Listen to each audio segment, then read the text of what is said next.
નિલેશભાઈ આપની પાસે વાત કરીશ, કારણ કે જે પ્રકારે સરકારે રિયલ એસ્ટેટની વાત કરી છે એ મુજબ શું લાગી રહ્યું છે? અફોર્ડેબલ હાઉસિંગની વાત હોય કે પછી અર્બન ડેવલપમેન્ટની વાત હોય, આપને લાગે છે કે રિયલ એસ્ટેટમાં હવે તેજી જોવા મળશે જે પ્રકારની યોજનાઓ છે? રિયલ એસ્ટેટ સેક્ટરને ધ્યાનમાં રાખીને સરકારે 3 મોટા કામો કર્યા છે. એક તો જે 10 lakh crore urban poor housing માટે ફાળવ્યા છે, એ તો બહુ જ મોટું સ્ટેપ છે. Revenue records, land revenue records બધા ડિજિટાઇઝ કરવાનો પ્રયત્ન કર્યો છે, એ પણ એક સારી મોટી વાત છે. સૌથી મોટું સ્ટેપ છે એ લોંગ ટર્મ કેપિટલ ગેઇન ટેક્સમાં 20% ઘટાડીને 12.5% કરાવ્યા છે, જેના કારણે માર્કેટમાં ડેફિનેટલી લિક્વિડિટી આવશે.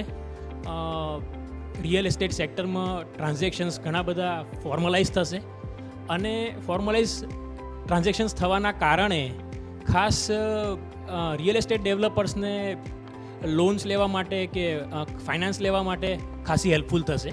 એટલે આ ત્રણેય મોટા સ્ટેપ સરકારના બહુ જ સારા છે, જેના કારણે અમે રિયલ એસ્ટેટ તરીકે આને સારું બજેટ ગણીએ છીએ.